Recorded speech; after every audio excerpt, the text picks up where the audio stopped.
Warning: this story contains changelings, drugs, prostitution, and ritual sacrifices. Only listen to it if you're okay with that. You have been warned. New Trottland Yard, Case 2. Silver Cross and the Dancing Demons.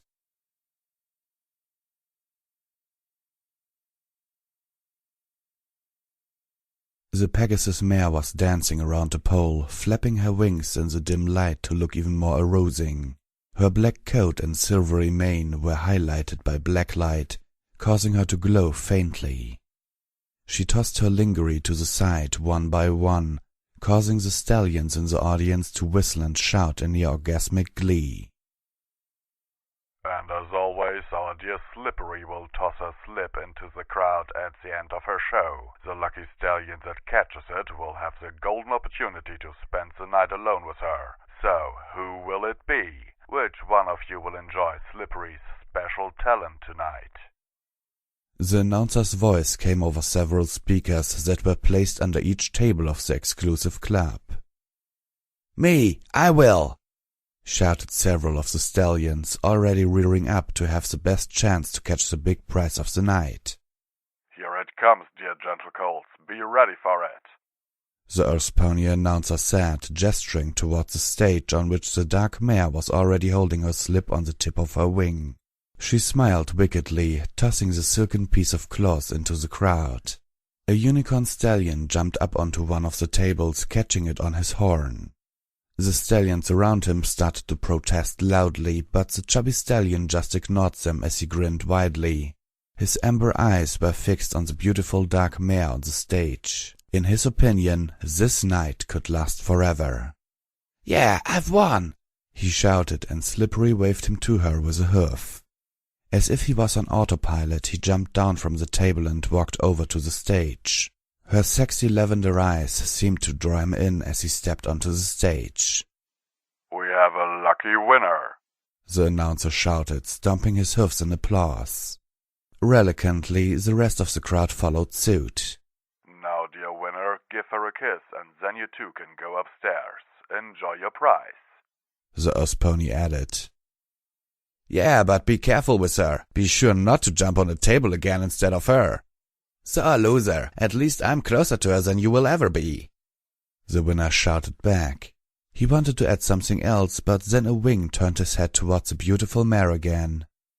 She pulled him closer, pressing her lips onto his and invading his muzzle with her tongue.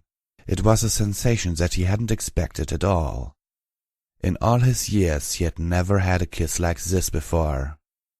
When the two of them separated, his eyes were glazed over slightly. A thread of salvia connected the two for about a second until it broke. "Do I have your attention now?"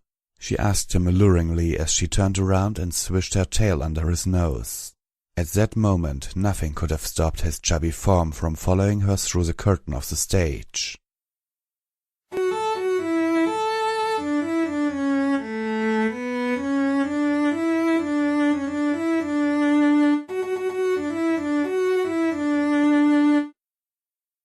"So, what's your name?" Slippery asked, while the two of them walked through a narrow hallway and up a flight of stairs towards the mayor's rooms. "Greasy, but my friends call me Grease," he said proudly, showing off his barrel of vegetable oil cutie mark. No matter how hard he tried, however, he couldn't make sense of Slippery's cutie mark. It depicted a few drops of a grayish liquid that didn't look sexy at all, now that he thought about it. But then his eyes met hers again, and his doubts were lost in these deep lavender pools.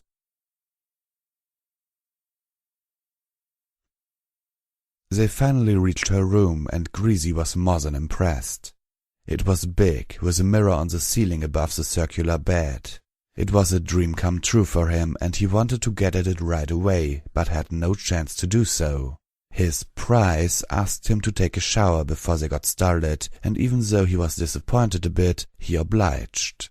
He never had a Pegasus mare before, and he wanted this night to be perfect. When he came out of the shower, he found an empty bedroom. Slippery was nowhere to be seen. Greasy even checked under the bed, but couldn't find the mare. "That bitch ran off. Well, that was a bust," he complained when he saw a black figure standing in the shadows near the door. It was vaguely pony-shaped, but something about it wasn't right. "You're done already?" the thing from the shadows asked in Slippery's voice. Greasy stepped forward to get a better look at the thing. If it was indeed Slippery, then he wanted to start the action already. When he was close enough to get a good look, it was already too late. The thing's horn glowed in a green light, pulling him closer. "What's the matter, sweetie? Don't like what you see?" the changeling asked alluringly. It dawned on Greasy that he had been tricked. His own horn began to flicker in a blue light, but he was quickly overwhelmed. A secret door opened in the far wall, revealing a stairwell and several dozen more changelings. Their horns glowed brightly, pulling him inside. The stallion screamed and kicked in the magical grip these creatures had on him, while they carried him all the way to the bottom of the stairs. It was no use. He had never been very good at magic, and his overweight body didn't help his attempts to escape either. There was a pit there, in which dark blue mist swirled about. From time to time something seemed to twinkle in the swirling mass. Greasy felt as if it was actually watching him. "You will be quite a feast for our mistress, fat boy," the changeling that had been Slippery only minutes ago said before the others lifted him over the center of the pit. His eyes widened as the mist formed tentacles that slithered up to trap him in their grasp. Their touch felt as cold as the night itself as he was dragged into the hungry depths.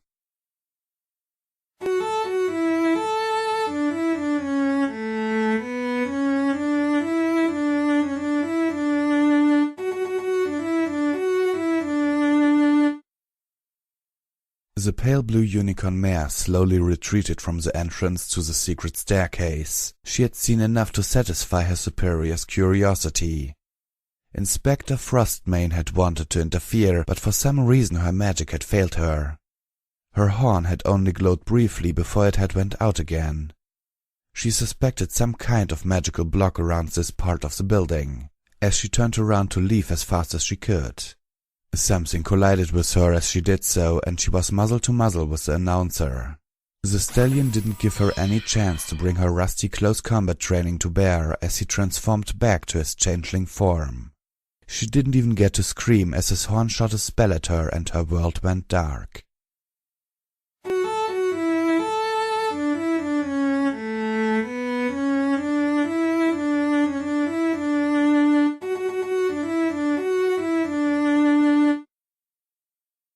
Constable Quick-Catch was running through the forest pursuing a crazed stallion he had spotted near the body of a mare. The poor thing had been nailed to a tree by her hooves, and the pool of blood under her indicated that she had still been alive when it happened. Catch suspected the stallion to be the culprit.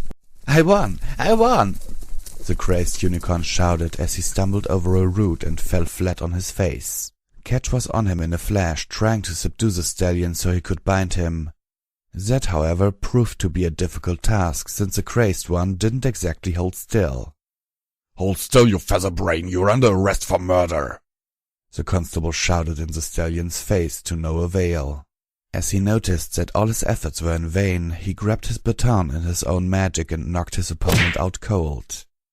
After he had the stallion in chains, he brought him back to the Trottingham Police Department. The doctors and prosecutors would really have a field day with him.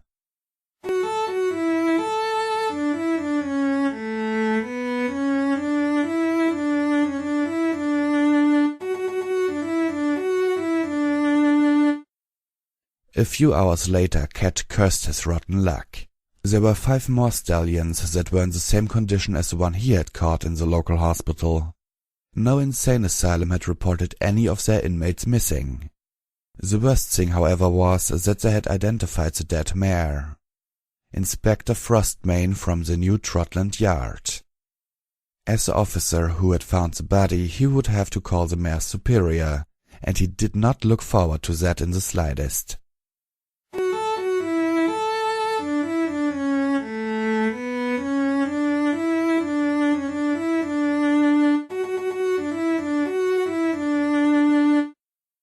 I was sitting in my office about to use the cross I had obtained in Huntington for something it wasn't made for.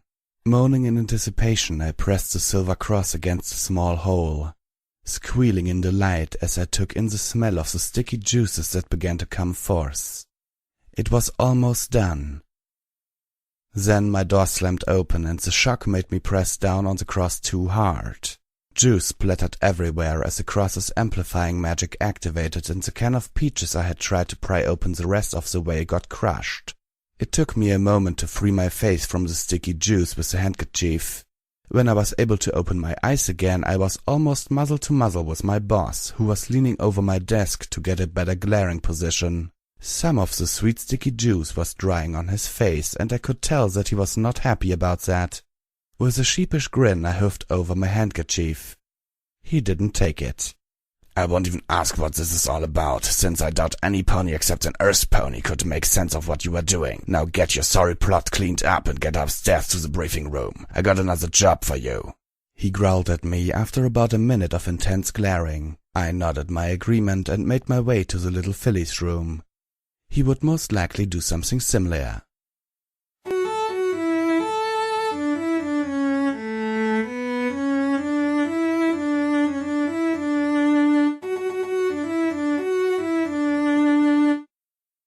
After I had cleaned myself up as good as I could, I found myself in the enormous briefing room for the first time. My boss stood behind a projector while several other stallions sat around the same table as me. I didn't know any of them, but I felt distinctly uncomfortable. 2 of them wore military uniforms. Every pony here? Good, let's begin. My boss said in his rough voice and dimmed the lights with his magic.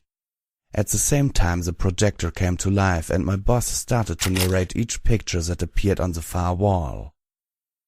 Here you see the remains of Darkhorn Manor. It was where the stallion known as the Professor lived for the last 10 years. His real name was Bladespin, however, and he was never really a real professor. The National Academy of Magical Research expelled him due to his affinity with dark magic. Agent Silvercross here was sent to Huntington to investigate several murder cases and the disappearances of several corpses, he said as a picture of a smoking heap of rubble appeared on the wall. For a moment I couldn't believe my ears. Had he just called me Agent Silvercross? Did I miss a memo? She discovered that Bladespin was working on some kind of death magic that brought back the dead. The only problem with that was that the resurrected ponies came back as insane killers that killed every pony they met. Agent Silvercross here burned the manor down by accident when she stumbled upon an ancient artifact she found there. Said artifact, known as the Celestia Cross, is part of a set of 4 that many archaeologists have dubbed a myth. He continued, and the picture on the wall changed to one of the cross around my neck. Our scientists have performed a series of tests on the cross, and it only seems to work for her. When others tried it, it didn't react at all. When wielded by Agent Cross, however... The picture changed to a short film showing me hitting a training dummy with my cross. The result had been that the training room now had a new window. We also determined that the cross does not work indefinitely. After about 5 such strikes or using its sunlight enchantment once, it will lay dormant for several days. During that time it is nothing more than a fancy, if pretty much indestructible trinket. No amount of magical dampening, however, has been able to block its abilities. That's why I have chosen Agent Silvercross for the mission at Hoof. The professor was her case in the first place, and she does not need to rely on magic to do her job. He finished and the lights came back on. As soon as he sat down at the table, I raised a hoof like a little school filly. Yes, Agent? My boss asked, a little annoyed. 2 questions, sir. Since when am I an agent, and what kind of mission are you talking about? I asked innocently. That's pretty easy, Miss Cross. One of the stallions on military attire said. You have been promoted for the duration of this investigation. The mission we are about to assign to you is pretty dangerous. An inspector from the Yard's Manhattan branch has already failed at it and paid with her life. She was found in a forest with all 4 hoofs nailed to a tree. I gulped. This didn't sound good at all. The pay rise for this mission would certainly be nice, and I might even be able to get that plasma TV I had my eyes on for a while now. But was I willing to risk my life for it? I wasn't sure. The only thing I knew was that they wouldn't give me a chance to decline. The thing is, Miss Cross, we have dug out the deeper parts of the mansion you burned down. The catacombs beneath the building were still intact, and we were able to find some of the research material Bladespin was working on. It was a very disturbing mixture of unicorn, changeling, zebra and dragon magic. The High Council ordered the papers to be brought to the National Magical Academy of Canterlot. They are to be studied there in order to find a spell with which a unicorn can dispel it on a larger scale. The more disturbing thing is that we also found evidence that stallion belonged to some kind of deluded Nightmare Moon cult. They seem to believe that she will return to this world shortly, and that they will be in her favor if they conquer as much of it as they can before she arrives. As if that old mare's tale was even real. We wouldn't bother with such a thing usually, but Bladespin has proven that this cult is dangerous. He went on. I, on the other hoof, was getting a little impatient. I was usually a good listener, but this stallion seemed to beat around the bush. Or he just tried to bore me to death. So you are telling me that I am to infiltrate some insane cult and gather information so we can get rid of them in one go? I asked, not leaving any doubt that I would walk out of the room if he didn't answer my question. Yes, you see, Inspector Frostmane, he began, but I cut him off. Frostmane, as in good-looking unicorn mare with a pale blue coat and a mane with 2 different shades of blue? I asked, the shock evident in my voice. I wasn't aware that you knew her. The other uniformed stallion stuttered. Knew her? I talked to her just last week. She's my cousin and was the one who encouraged me to even try and take the entrance exam for the yard. And you're telling me she's dead? I screamed back. Please calm down. I can understand how you must feel, and maybe we should consider— Consider nothing. I'll take the job. I'll beat the snot out of whoever did this to her and drag that son of a mule to you in chains. I shouted, tears running down my cheeks at that revelation. Anger and sorrow battled for dominance within me, but my rage eventually won. Whoever had done this would pay dearly for what they had done to a member of my family.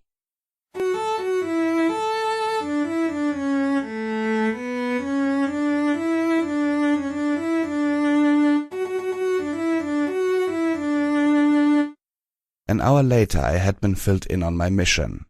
I didn't like it one bit. That cult they wanted me to infiltrate was running some kind of strip club. They wanted me to go there and ask for a job as a dancer. The biggest problem was that I didn't know the first thing about erotic dancing. It was a problem that my superiors took into consideration, however. My training would begin the following day and last for 2 weeks.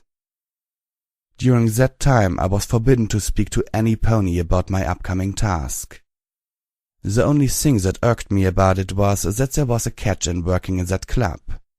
Apparently the guests could win one of the mares each night to have some fun with her. I was against prostitution on every level, but this was something I would have to do in order to find Frostmane's murderer. The part about finding evidence against the cult was only second place on my list of priorities.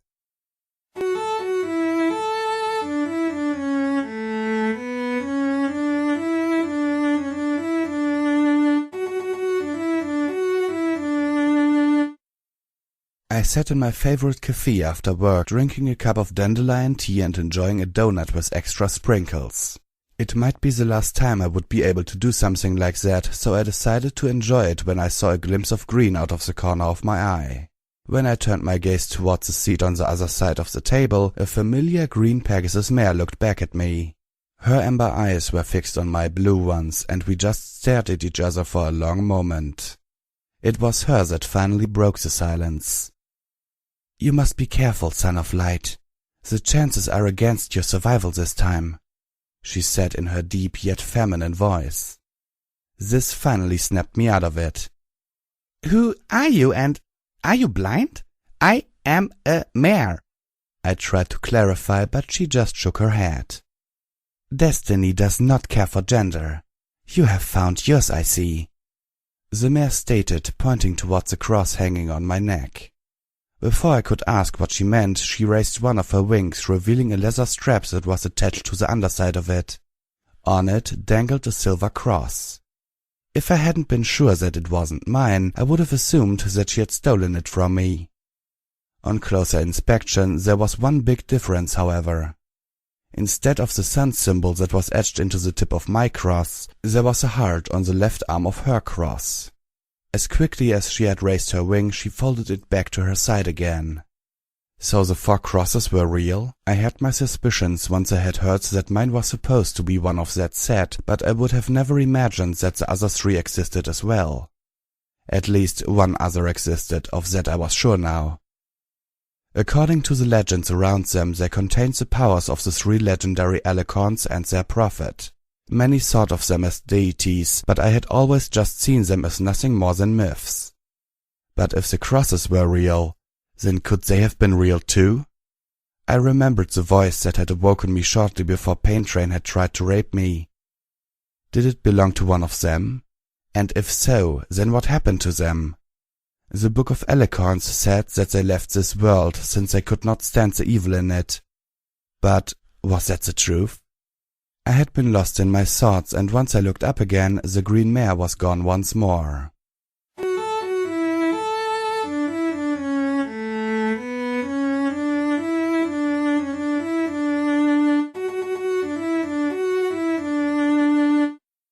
The training I received was intense. A mare had been hired to train me in the art of dancing. Even though I was pretty sure that this kind of thing could be useful in my private life, that didn't dull the pain I had after each session. According to my trainer, I was still doing it wrong. What I just didn't get was how I was supposed to slide down the pole, with one leg wrapped around it, without my private parts rubbing against it. Once, twice, and even thrice was okay, but the 4th time I started to slide down, it really began to hurt in my lower regions. As if that wasn't bad enough, the boss also wanted me to learn biology. It was by far the most embarrassing thing I had ever done in my life. The stallion that was teaching me was using his own equipment to make his points. When he wanted to move on to practical use of what he was teaching me, however, he got acquainted with my namesake. The boss was mad with me for that, but I simply asked him if he wanted his most sensitive parts to meet my cross as well. I was willing to go on to this mission. I was even willing to lift my tail for some stranger if I had to, but I wasn't willing to do it just because some horny stallion thought I needed some practical training. I was still an inspector, or temporary agent if you will, of the Trottland yard. There was a line I wouldn't cross just yet. I was no prostitute after all. Was I?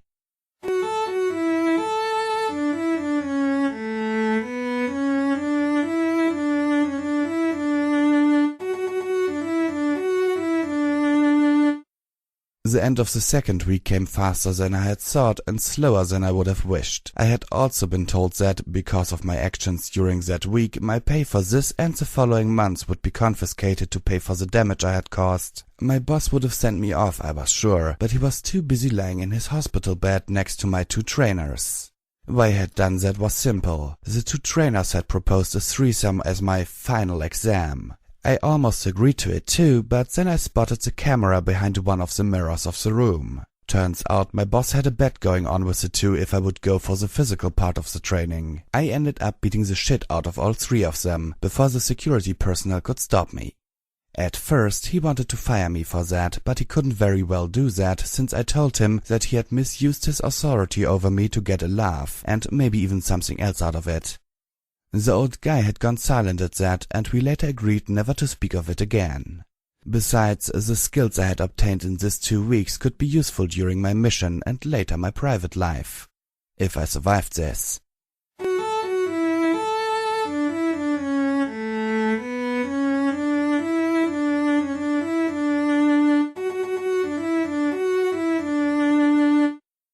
Trottingham, a small city full of criminals of all kinds. The yard had tried to get a hoof down in this place for years, but the criminals were just too organized. Once my fellow inspectors dug out one of their operations, another one was already up and running to replace it. It was like fighting a hydra. Cut off one of its heads and 2 will grow in its place. The train ride here had been uneventful, and I hadn't even left the station before some pony tried to sell me a small pouch of moon powder, a very powerful drug. Even owning it is punishable by at least 4 years in the mines. It took all of my willpower not to arrest the skinny earth pony stallion right there and then. Instead, I declined him as impolite as I could. "Get lost, you rotten pile of horse apples!" I shouted at him as he did just that. None of the ponies passing us even turned around. I thought that no pony would even care if he robbed, raped, or murdered me on the street. Some of them even looked as if they would rather join in to get a turn themselves. The local police didn't help me in the slightest, since I was supposed to be a prostitute. They had even provided me with a letter of recommendation from a brothel in Canterlot. I only hoped my mother never got wind of this. If she did, she would most definitely disown me if she didn't outright kill me for dishonoring the family.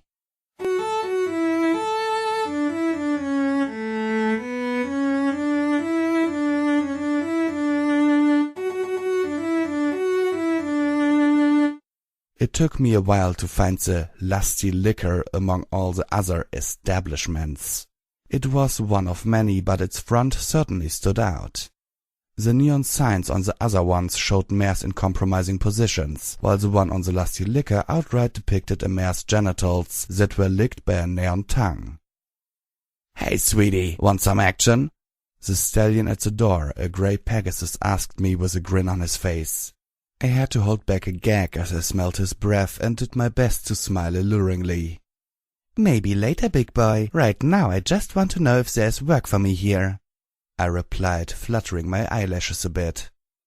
"Well, the boss is always hiring, since many mares quit after a week or two. Just go right in and up the stairs to the right. It'll lead you directly to the boss's office. And if he doesn't want you, maybe you can crash with me tonight," he said, not even trying to hide that he was only looking at my tail.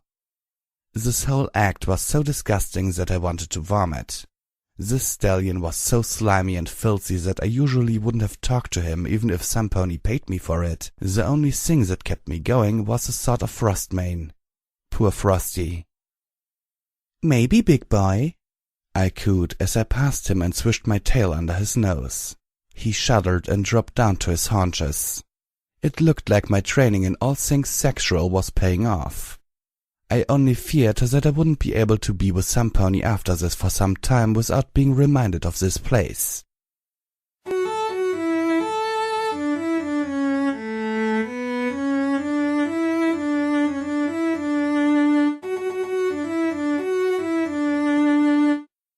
The interior of the club was much classier than I had expected. Waiters were tending to customers in fancy suits, while the mares worked in short outfits that had a string attached to them. It was there to keep their tails in the air to give every interested stallion a good look. It might have been discriminating, but it was also less straightforward than I had expected from the sign outside. The whole place was clean, and had it not been for the exposed mares and the occasional poster with the liquor's emblem on it on the wall, one would have thought they were in a classy restaurant. A little confused at this, I made my way up the stairs to my new boss's office. It was a plain door with a messing plate saying "Administration" on it. After knocking once, I was called inside. The stallion behind the door was one big loaf of meat. This, at least, was exactly what I had expected. He sat behind his desk, smoking a cigar, his head almost completely bald, his shirt open to his belly and sweat running down his face. "Ah, yes, you're looking for work, sweet flank. If so, I might have something for you," he said, eyeing me from head to hoof. I could already tell that I would have to... Oh, I so didn't want to do this anymore. "Yes, I'm looking for a job. Have been working in the sugar flank in Canterlot until recently, sweetie. Think you can help me?" I asked, stepping closer to him with my best bedroom eyes. He began to chuckle and cough at the same time. "That's the first gal to try that down me. Gotta see what you got first. You know, make sure you can entertain the customers," he said after his coughing had subsided. He gestured to a pole in one corner of the room, silently telling me to show him my stuff. I wanted to leave, to gallop all the way back to Canterlot, but I couldn't turn back now. Not only would I be the laughingstock of the entire department, but I would also let Frosty down. So I trotted over to the pole and put down my saddlebags. I reared up onto my hind legs, keeping myself upright with my forelegs. I started off by swirling around the pole 3 times, going lower each time. The stallion looked like he was getting bored, so I picked up the pace a bit. With the momentum from that last swing, I swung my rear legs up into the air and clamped down on the pole with them. With my tail now hanging on my back, my nether regions completely exposed, I started to rotate slowly. His ears perked up at that and his eyes widened. He even dropped his cigar as his muzzle fell open. Before I had spiraled to the ground again, I bent my upper body so I could grab the pole with my forelegs again. This time, however, I pulled myself a little further so my belly was against the pole instead of my shoulder. It gave me the stability I needed for the next move. My marehood completely exposed, I hang sideways from the pole, my legs spread wide while spiraling down slowly. I could already see how the fat stallion was shifting uncomfortably, but I was not finished yet. With a powerful swing from my rear legs, I bent back once more and grabbed the pole with them. I didn't stay like that for long, however, but did the same thing again with my forelegs, positioning myself with my back to the pole, while my forelegs wrapped around it over my head. My rear legs were spread as wide as I could, and my tail was swishing from side to side. In this position, I let myself slide down slowly to the ground. The Earth Pony stallion didn't seem to want to wait any longer to sample me. He trotted over, rearing up and supporting himself on the pole behind me as he brought his penis up to my muzzle. It was that moment that I really appreciated the spell one of the yard's unicorns had cast on me. It was supposed to make everything taste like my favorite food. I knew that I would blow my cover if I stopped here, so I opened my lips and took him in. To my surprise, the spell actually worked. The sweet taste of Donut Joe's special donuts flooded my mouth. Only the sensation couldn't have been more different. I couldn't close my muzzle to chew because it was way too hard. The texture was all wrong and I could feel the stallion's pulse through the veins that ran through his prick. A donut usually didn't thrust itself into my mouth either, neither did it groan with each thrust. I began to work my very own brand of magic when he pushed it down my throat. The muscles in my throat tightened, causing the stallion to gasp in surprise and pleasure. Soon after, he shot his load into my throat and I could finally breathe again. Sadly, the spell that manipulated my sense of taste did nothing against the smell. It was a good thing that he shot it in there and not in my mouth too. Had he done that, I might have puked from the sticky warmness. At first, I thought that he was done. He certainly looked pleased enough as he fell down onto his side, panting hard. My hopes were crushed when he reached out with a hoof and turned me over on my belly, lifting my tail with his hoof. "You're certainly skilled when it comes to dancing and your mouth work. Now let's see what you can do down here," he panted as he slid into me. I wasn't turned on in the slightest, but I had expected something like this. In preparation of this, I had injected a bit of lube into my vagina before stepping out of the train. It was odd. I never knew I had this much of an actress in me. Even though I didn't get any pleasure out of the act itself, I managed to groan, moan, and scream as he thrust into me. I could feel his sweat drip down on me as his forelegs began to run along my barrel and flank. I shuddered at the touch. It was disgusting, but he apparently took it as a sign of pleasure. "Yeah, quite the dirty bitch, aren't ya?" he panted before biting into my left ear. This time I screamed for real, even though I didn't want to. That useless lump of meat had actually found my weak spot. At that moment my body began to betray me. I could feel a warmness in my nether regions, and now it wasn't just the artificial loop that made his sliding in and out of me easier on him.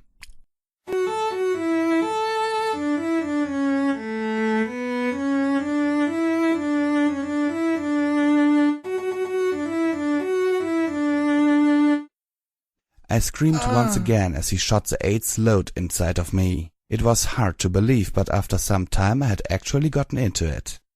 I didn't even mind the sweat that much anymore. The stallion might not have been very attractive, but he was certainly good at what he did. After that last round, he finally rolled off of me. His face was beet red and his breaths came in short, ragged puffs. I could feel his stuff flowing out of me as I panted at least as hard as him, even though I was much fitter than he was. Celestia Bless contraceptive implants. So, how about it? Do I have the job?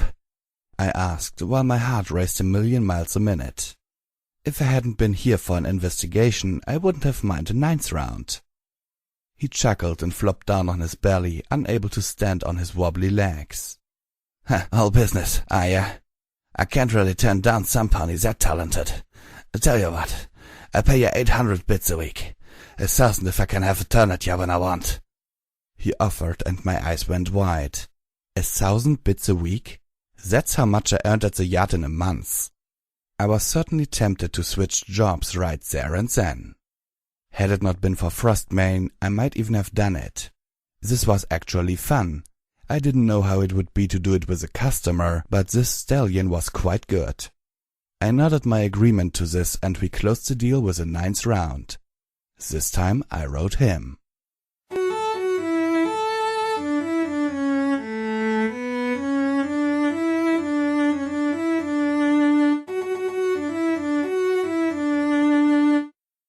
After Quickie, my new boss, had me sign a contract, he had showed me my new room.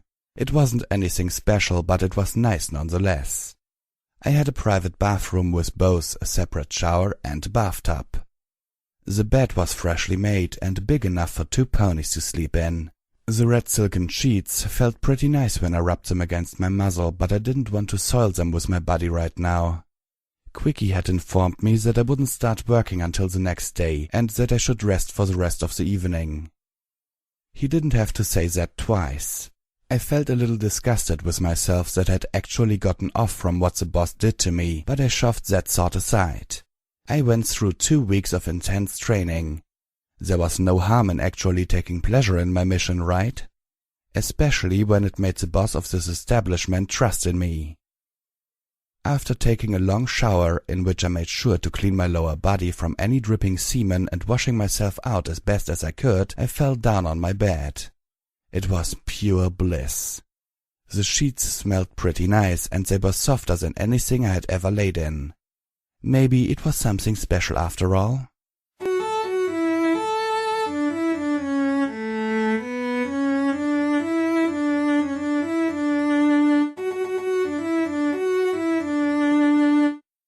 My first day of work was actually quite pleasant.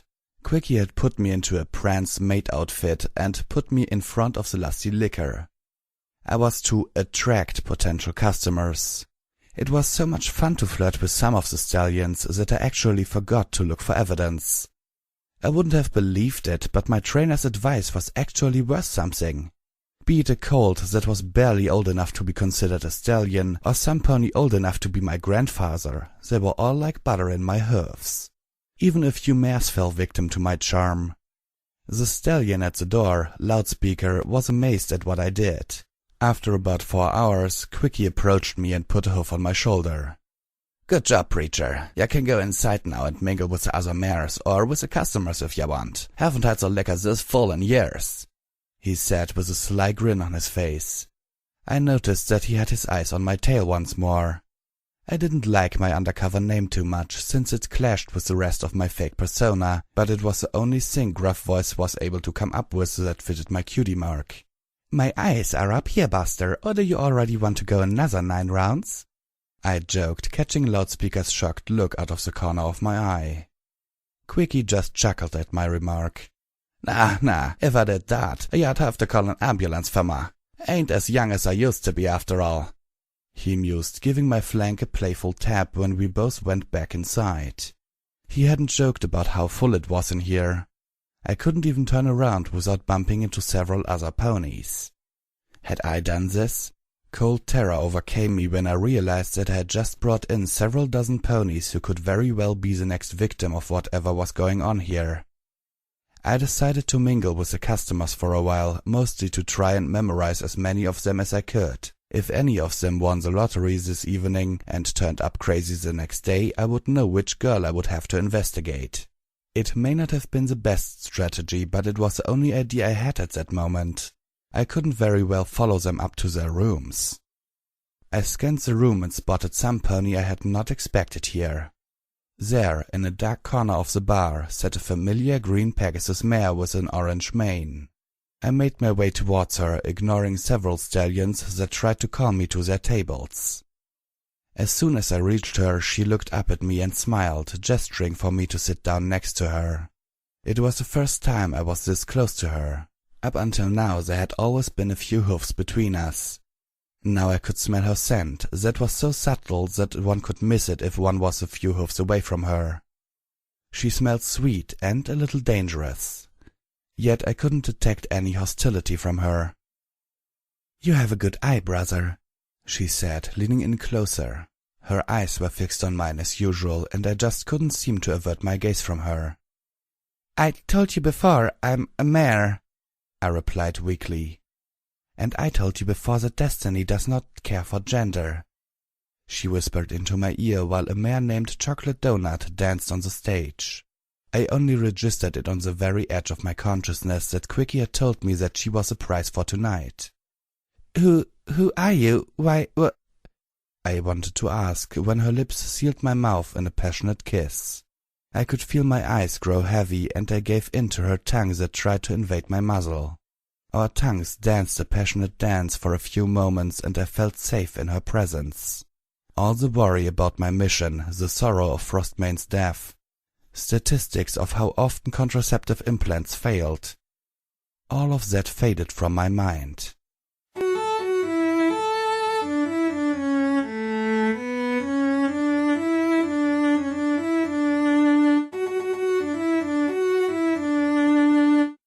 I awoke in my bed in the lusty liquor the next morning. I had no idea how I had gotten here or what had happened last night. Thinking back, I made sure that I didn't have a single drop to drink, nor did I take any drugs. Instead, all I could see when I thought back to last night were those beautiful amber eyes.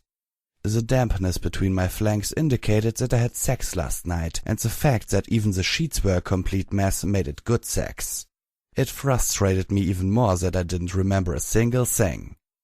On my way to the bathroom, I saw a folded piece of paper on the only table in the room. Hoping that it held some information about what had happened last night, I redirected my steps towards the table. The letter I found was indeed informative. "My dear brother in destiny, all your questions shall be answered very soon. You have asked my name, and I will give it to you. My name is Dancing Cross.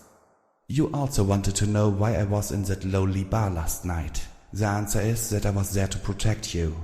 You were in great danger once again. A creature of many faces was watching you.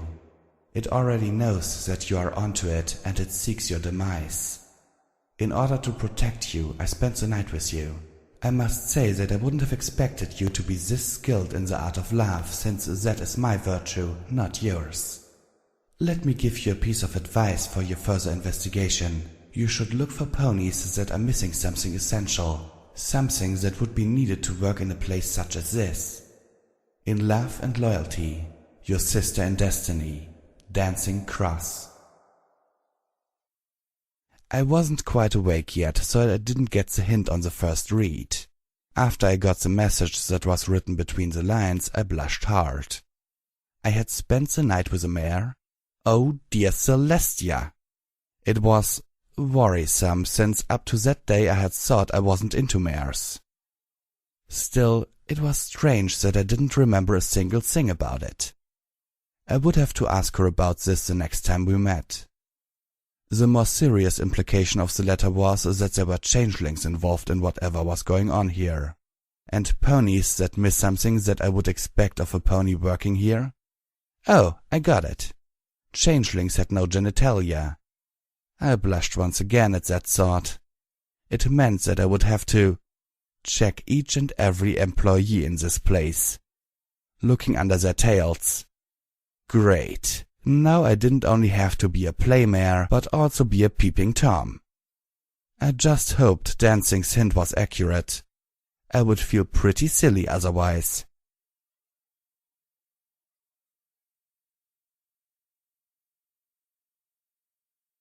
My second day of work progressed much like the first one. The only difference was that some of my co-workers and even Quickie teased me about taking a mare to my room. They didn't know me so well, so they naturally assumed that I was a filly-fooler. Only my boss was convinced that my barn door swung both ways and didn't get rid of suggesting mares to me under the condition that he could watch. It seemed that talking about sex and all things related to it was something natural in the lusty liquor. That some of the mares caught me staring at their tails didn't help my reputation one bit. Some of them were nice enough and raised them for me, giving me a quick wink. One of them even offered me to scratch my itch during our lunch break. It was very embarrassing, but also tempting. The only two ponies that seemed pretty offended when I tried to look at their behinds were the announcer, Smooth Tongue, and one of the mares, Slippery.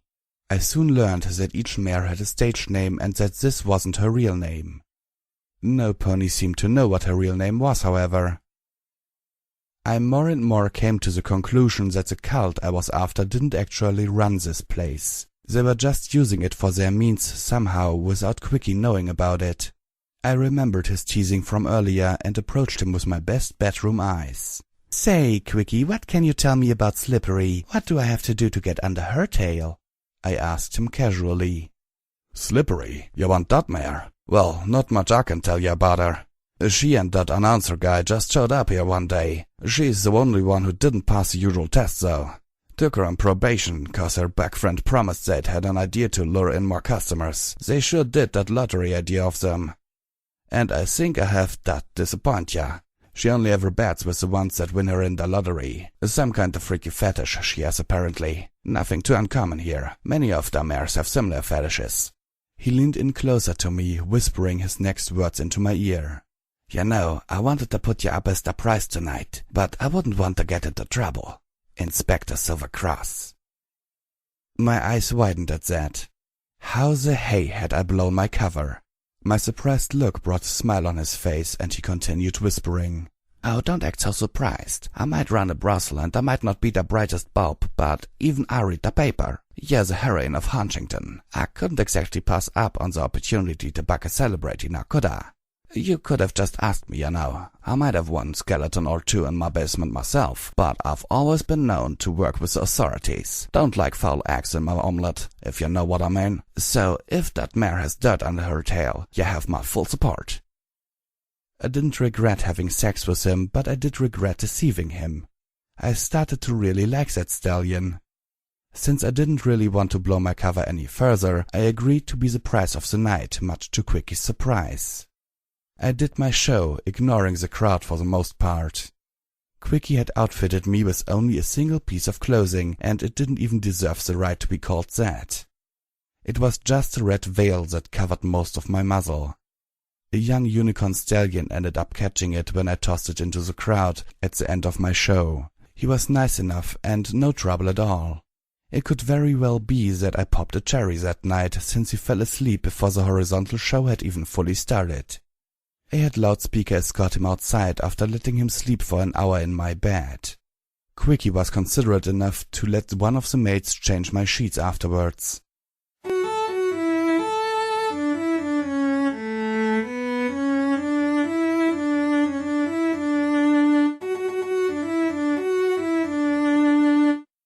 The next morning I got the key to Slippery's room from Quickie. He regretted that I would return to my original job once I had solved this case, but he promised to pay me for a full week of work nonetheless. I wanted to decline, since I had only worked 2 days so far, but he waved a hoof at me. "Missy, you have brought more business my way than anything I've tried in the 20 years I do this now. If you ever quit being a cop, you're always welcome here," he had said before pretending not to see me sneaking up to Slippery's room.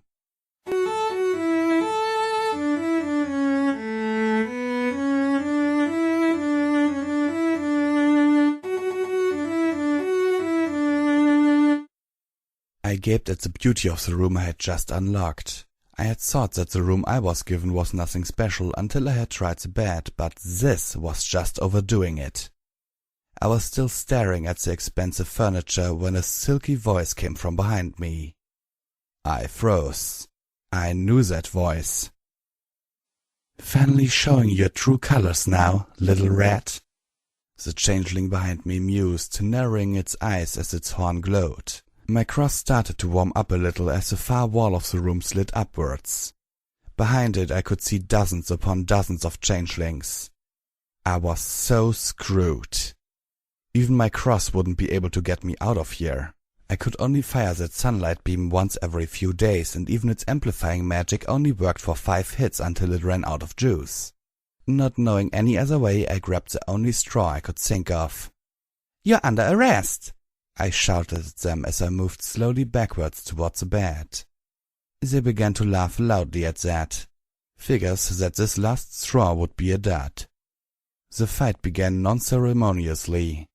One of them simply charged at me and I knocked it back with my cross, hoping to give the others pause when they saw the strength of it. I couldn't be so lucky, could I?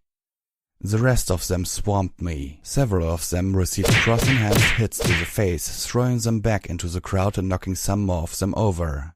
It wasn't enough though. They just kept coming. After a very short struggle, they had overwhelmed me, and the one who was posing as Slippery stood above me. 10 others held me on the ground, apparently afraid of my Earth Pony strength. "You came here to find out what we are doing here, didn't you, little rat? Well, it does hardly matter now. I will show you what you came here for before you will feed our mistress," she said coldly. It was then that I noticed something odd about these changelings. They had all midnight blue sparkling eyes. They carried me while I was screaming profanities through the secret door. I was no unicorn, but even I recognized it for what it really was. This wasn't just a door. It was a portal of some kind. As they carried me down the stairs, I began to calm down. Not because I wanted to, but because of what I saw in the depths made my blood freeze in my veins. A pit that was filled with midnight blue sparkling mist. What the buck was that? When we reached the bottom, they put me down again, holding me with their magic. I couldn't move an inch. "You came here to see this, little rat. This is where our dear mistress will be reborn, and it is where you will lose your sanity," Slippery boasted while gesturing to the pit. I didn't understand a word she said. Suddenly, a tendril of smoke formed in the pit and wrapped itself around my right foreleg. It felt as if some pony had stuck my leg into a freezer, and I began to scream. I had expected the thing to pull me in, but that didn't happen. It seemed content with torturing me. The changelings were suddenly scattered by a small explosion in their midst. "Let her go!" I heard the voice of Dancing Cross echo through the dungeon. When I looked up, I spotted the mare flying above us, dropping small metal objects into the crowd of changelings. They exploded as soon as they came into contact with the insect-like creatures, but not harming me in the slightest. Soon there was only Slippery left. The leader of this cult turned around and jumped into the pit. Only seconds later, something else stepped out of the misty depths. The mist dispersed to reveal an alicorn. A pure black alicorn with dragon-like irises rose from the pit like a newborn foal from its mother's womb. I looked up again to check if I could expect any further air support from Dancing, but the mare was long gone. I backed up slightly, not sure if I was dreaming or not. If I saw this right, then this was Nightmare Moon, I choked out, and the alicorn began to laugh wickedly, then stopped abruptly as she noticed her own high-pitched voice. Then I realized it. I had thought that she seemed small because she was far away, but what stood in front of me now was an actually hoof-sized version of the Mare of Darkness herself. I chuckled. "Fools! Why did you awaken me? My resurrection is not even halfway complete," she whined, adding, "And you stop laughing, you disrespectful fool! She'll destroy you for this!" She shot a blast of magical energy at me. I didn't think that a creature this small would be able to do much harm to me, so I didn't even attempt to dodge it. The pain as the blast cut right through my left hoof was enough to convince me otherwise. "Okay, that's it, you animated ink stain!" I shouted, rearing up and crushing the perplexed miniature creature under my right front hoof.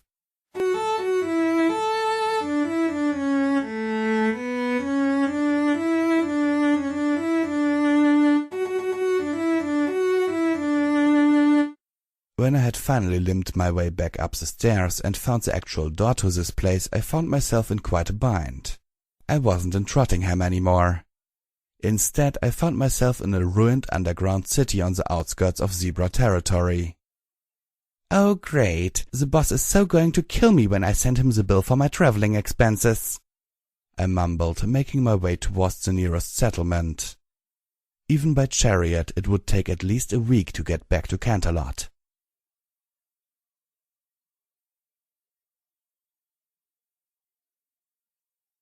Okay, every pony, how did you like this? I mean, okay, it was my very first attempt at writing Klopp. I mean, I've read Klopp before, as you can see on my channel in the Klopp one-parter playlist. But this was my very first attempt at writing Klopp. How did you like it? I mean, I tried to keep it as safe for work as possible. But, yeah, it wasn't as nasty as I could have made it, but, well. So what did you think about the whole story? I mean, changelings trying to resurrect Nightmare Moon, the alicorns only being myths, like deities, like there is actually a church worshipping them, and yeah, what do you think about this? Who is dancing cross? Sincerely yours, Visual Pony, and I'm, as always, looking forward to your opinions.